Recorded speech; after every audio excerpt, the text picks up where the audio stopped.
Hello, my name is Lisa Reynolds and I'm an orthopedic physical therapist working with Orthopedic One in Columbus, Ohio.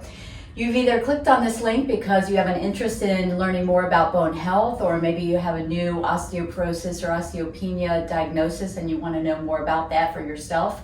Or maybe you're just interested in all that Orthopedic One has to offer, and so you're gradually working your way through all of our videos. But regardless of why you're here, welcome, and let's talk about bone health.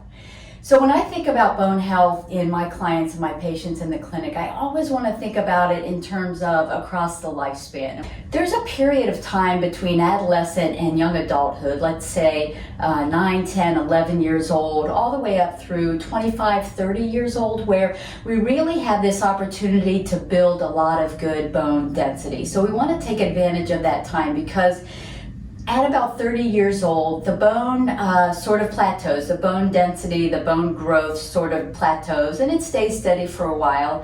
And then at about 50, 60, 70 years old, inevitably we begin to lose bone density. So we want to really do as much as we can in those earlier years to build up what I like to call a storehouse or a bone bank, so that when we begin to lose bone later in life, we have enough of it sort of to lose, and we can't afford to lose some. The ways to maximize your bone density when you're younger: are you exercising, and are you doing the right sorts of exercises? And I'll talk about that in a little bit.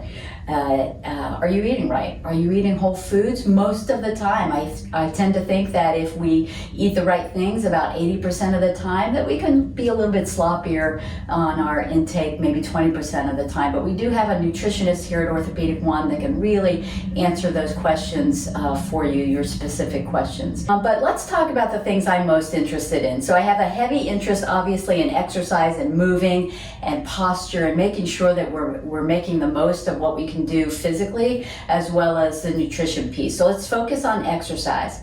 At the end of this video, I'm going to show you 4 what I call basic exercise hygiene things that you should be doing every day. And by hygiene, I mean just doing them consistently every day, like you brush your teeth.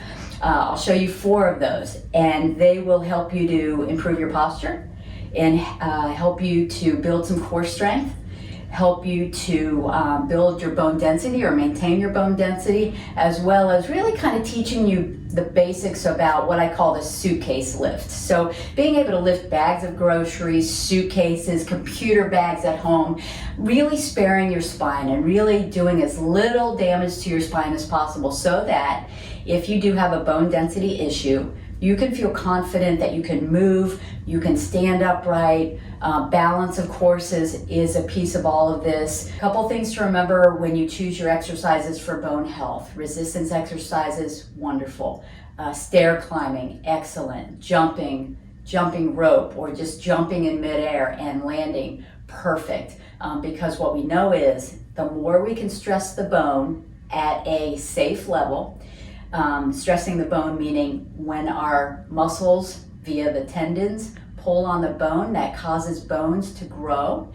The more we can do that, the more bone we can build, especially, as I said, again, in those early adolescent to early adulthood years. Now, I do want to mention, I want you to stay tuned, because there's some emerging, interesting research that's showing us that even women past menopause have been able to show that they can build some bone density, which honestly, we didn't think was possible. So that's very interesting. It's encouraging. I'm hopeful about it because it just makes my case about continuing to do the right things for your bone health all the way up until whenever. A few words about the exercises I'm going to show you.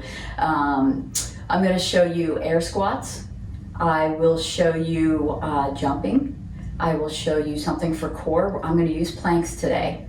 And I'm going to show you farmer lifts and farmer carries, that suitcase lift, that suitcase carry that you can use functionally every day. And then again, if you have questions about your bone health, please reach out to me, lreynolds at orthopedic1.com. Reach out to your physician, reach out to any of our therapy or sports medicine staff member, and we can answer those questions for you, or we can get you to the right place to get help.